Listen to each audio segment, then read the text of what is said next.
It's been a bit since I've seen a thriller that put me on the edge of my seat. The Black Phone is finally hitting theaters, but did it deliver the thrills and chills that I had hoped for?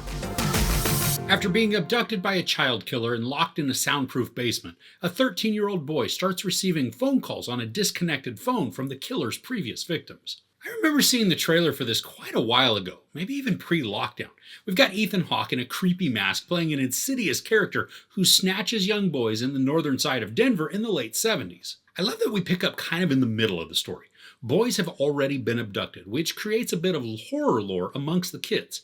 Now, the grabber is an unknown entity, and when he grabs children, they're never seen again. We don't get much background on Ethan Hawke's character, so the mystery and the ambiguity work to create an even more ominous aura around him. The two main kid actors that play brother and sister are Mason Thames and Madeline McGraw. Now, these kids kill it, and both of them deliver some crazy good performances with emotion that was palpably real. There's a point where McGraw's character Gwenny has to cry, and I'm not talking a sad cry, but one of hurt, terror, devastation, and even pain. Holy crap, this girl emoted in such a way that you experienced what she was feeling. It was powerful and awesome. And now she also gets a couple of moments that made me laugh out loud because of how unexpected her responses were. She's abrupt and unfiltered, but contextually genuine. Thames' Finney also has some moments where his desperation really takes hold, and in that he delivers a response that is just wildly effective. And he has a ton of scenes on his own where he just has to show us a range of emotions based on his scenario. The frustration, despair, even hope all come through convincingly. Because this takes place in the late 70s, the film takes on a graininess at times, giving it a look and even feel of imagery that we'd see from that era. The colors are typically more drab, but when there are some brighter colors used, they're still within that earthy palette, keeping everything subdued and semi-depressed. Because of the nature of the story, there are some horrific elements at play here, and there is even some violence and gore that fit within the horror genre. But really, this plays out much more like an intense thriller with a creepy overtone to it. There's a slight supernatural angle as a phone will ring where Finney is being held, and on the other end of the conversation are the voices of the victims of the grabber. These are a bit strange at first, but then they created an unease to them, which gave me chills at different points throughout the conversations. The imagery is also fairly violent, and a lot of it is us just being shown the aftermath of something. There's not a ton of the actual occurring violence that we're shown.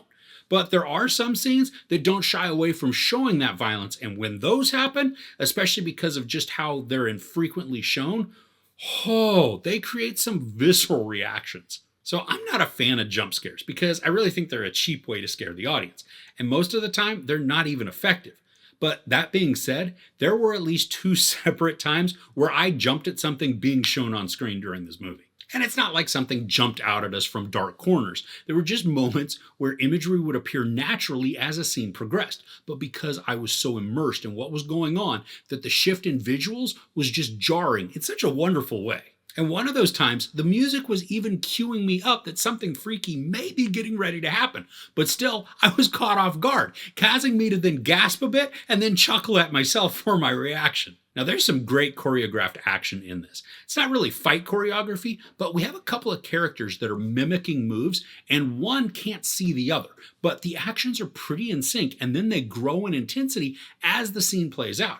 It was kind of an inspiring sequence, one that gave me hope through it, but also then some eerie chills. The soundtrack and score also really helped to keep the tension at a maximum level, always churning in the background with this low-level intensity that wasn't overt, but was still present and then gnawing at me. I love that this didn't overstay its welcome either. It's an hour and 42 minutes, and the film uses each moment to either pile on the tension or give us some false sense of hope or maybe security that in turn also piles on more tension. Now, the final climax of the film probably spans about 15 minutes, and it is crazy with urgency. I felt myself edging up in my seat because things are coming from different directions, but I never knew what the outcome actually was going to be. Will this have a happy-ish ending, or is it going to be something that haunts and tortures us with the resolution? Either was a possibility because of how unhinged Ethan Hawke was in his character.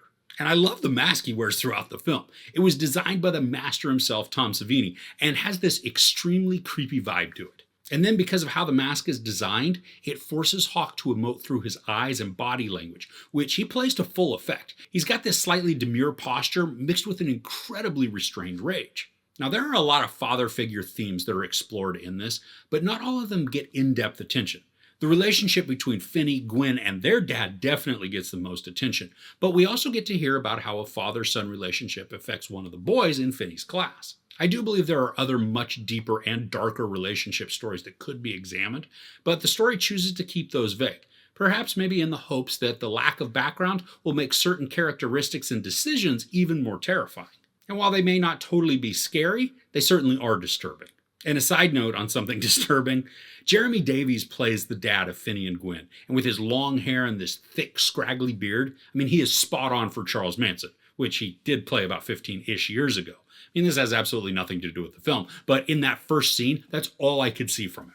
Now, I think some of the storytelling around Gwen is a bit rushed, or maybe it's just underdeveloped, especially because there are some unique characteristics to her that then play into her family history as well.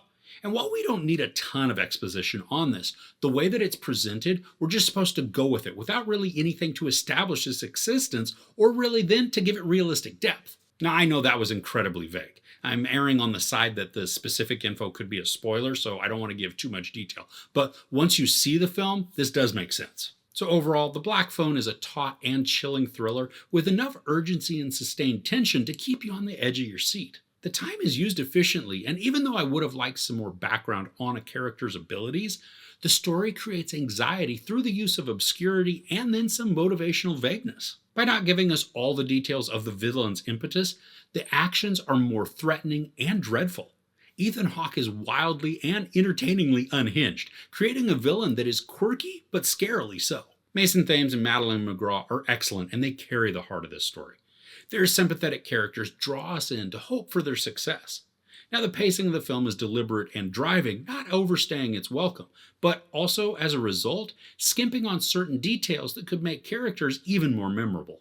I had fun with this and enjoyed the film's ability to make me jump, keep my heart rate high, and get goosebumps all at the right times. There's no sex or nudity, but there is a ton of profanity and a lot of very terrible violence. I give The Black Phone 4 out of 5 couches. What's a good thriller that you've seen recently? Let me know in the comments below. If you enjoyed this review, please give it a like. Also, don't forget to share and subscribe. I'm Chris. This is Movies and Munchies. Thanks for couching with me.